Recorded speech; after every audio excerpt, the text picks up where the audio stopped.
Anchor Shyamala మీ పిల్లలకి బూతు పాఠాలు నేర్పించు, బూతులకు సంబంధించిన వీడియోలు చూపించు అంటూ ఆర్పి చెప్పిన మాటలు ఇప్పుడు సోషల్ మీడియాలో చక్కర్లు కొడుతూ ఉన్నాయి. అయితే రీసెంట్గా పోసాని కృష్ణమురళి అరెస్ట్ అయినప్పుడు శ్యామల మాత్రం ఒక రేంజ్లో రెచ్చిపోయింది. ఇక్కడ ఈయన అరెస్ట్ని ఖండిస్తూ అటు కూటమి ప్రభుత్వాన్ని మాత్రం తీవ్ర స్థాయిలో విమర్శిస్తూ మాటలు గుప్పించింది.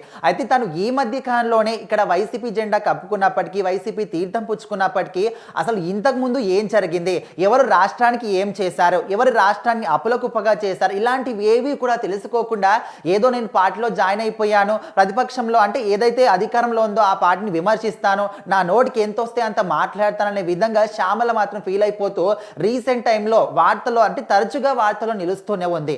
అయితే ఇక్కడ పోసాని కృష్ణమురళి విషయంలో ఏవైతే వ్యాఖ్యలు చేసిందో ఆ వ్యాఖ్యలకు గాను రీసెంట్గా ఆర్పి కూడా ఒక ప్రెస్ మీట్ పెట్టి శ్యామల మీద తీవ్ర స్థాయిలో మండిపడడం జరిగింది. అయితే వైసీపీ వాళ్ళు ఎవరైనా కూడా తప్పుడు పనులు చేసినా, తప్పుడు వ్యాఖ్యలు చేసినా కూడా ఎప్పటికప్పుడు విమర్శలు చేస్తూ వాళ్ళకి రిటర్న్ కౌంటర్లు ఇస్తూ ఉంటాడు ఆర్పి.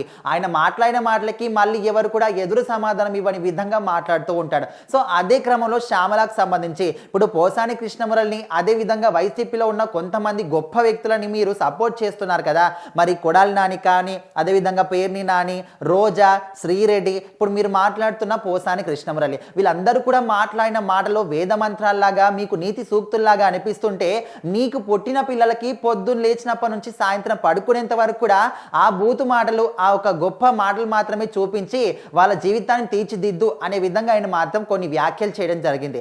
ఎందుకంటే వాళ్ళందరూ కూడా ఎలాంటి మాటలు మాట్లాడే వాళ్ళు ప్రతి ఒక్కరు కూడా తెలుసు. వాళ్ళ మాటల వల్లనే వైసీపీ పార్టీ ఇప్పుడు కూలిపోయిందని కూడా అందరికీ తెలుసు, అది జగమెరిగిన సత్యం. సో అలాంటి మాటలని కూడా సపోర్ట్ చేస్తూ అవి మంచి మాటలు అనే విధంగా సపోర్ట్ చేస్తున్న శ్యామలకి మాత్రం సో ఓకే, అవి మంచి మాటలు, నీతి సూక్తులు అనుకుంటే వాటన్నిటినీ కూడా మీ పిల్లలకి వినిపిస్తూ డైలీ ఆ వీడియోస్ చూపిస్తూ వాళ్ళ మాటలు నేర్పిస్తూ పెంచుతల్లి అనే విధంగా ఆర్పి మాత్రం రిటర్న్ కౌంటర్ ఇవ్వడం జరిగింది. సో మొత్తానికి ఆర్పి చెప్పిన మాటల్ని చాలా మంది కూడా సపోర్ట్ చేస్తూ ఉన్నారు.